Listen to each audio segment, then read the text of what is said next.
Friends, welcome to Padma's kitchen. నేను మీ పద్మా శర్మ. ఈరోజు చట్నీ సిరీస్లో మూడవది క్యాబేజీ చట్నీ చేయబోతున్నాను. ఈ క్యాబేజీతో చాలా ఈజీగా, టేస్టీగా, సింపుల్ ఇంగ్రీడియంట్స్తో పచ్చడి చేసుకోవచ్చు. మరి బిగినర్స్ కూడా చాలా ఈజీగా చేసుకునే ఈ క్యాబేజీ చట్నీ ప్రొసీజర్ ఏంటో ఇప్పుడు చూద్దాం. ఈ క్యాబేజ్ పచ్చడి చేయడానికి 300 గ్రాముల క్యాబేజీ ఇలా సన్నగా తరుక్కుని పెట్టుకున్నాను. అలాగే కారానికి తగినంత పచ్చిమిర్చి, జీలకర్ర, కొన్ని వెల్లుల్లి రెబ్బలు, చింతపండు పేస్ట్ ఇవన్నీ రెడీగా పెట్టుకుని స్టవ్ మీద ప్యాన్ పెట్టుకుని అందులో కొద్దిగా ఆయిల్ వేసుకోవాలి.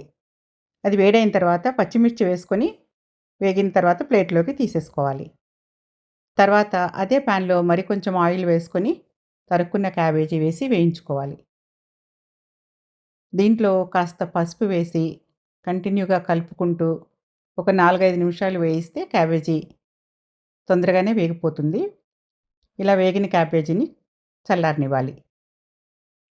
ఈ లోపల ముందుగా వేయించుకున్న పచ్చిమిర్చి, వెల్లుల్లి, జీలకర్ర వేసి దాంట్లో తగినంత సాల్ట్ వేసి కోర్స్ పేస్ట్ లాగా గ్రైండ్ చేసుకోవాలి.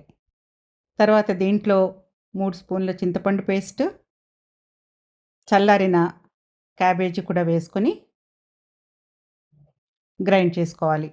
మరీ మెత్తగా కాకుండా కాస్త కోర్స్‌గానే గ్రైండ్ చేసుకోవాలి. అప్పుడే టేస్ట్ బావుంటుంది. ఇలా గ్రైండ్ చేసుకున్న క్యాబేజీకి తాలింపు పెట్టుకోవాలి. తాలింపు కోసం స్టవ్ పైన ప్యాన్‌లో ఆయిల్ వేసుకొని అది వేడైన తర్వాత మనం రెగ్యులర్‌గా వేసుకునే తాలింపు ఆవాలు, జీలకర్ర, ఎండుమిర్చి, కరివేపాకు, ఇంగువ ఇవన్నీ వేసి వేయించుకొని గ్రైండ్ చేసుకున్న క్యాబేజీ పేస్ట్ వేసేయాలి.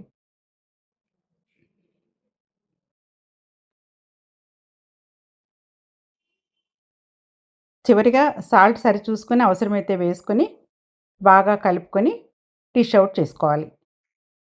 అంతే, టేస్టీ క్యాబేజీ పచ్చడి రెడీ. మీకు ఈ వీడియో నచ్చితే please like, share and subscribe.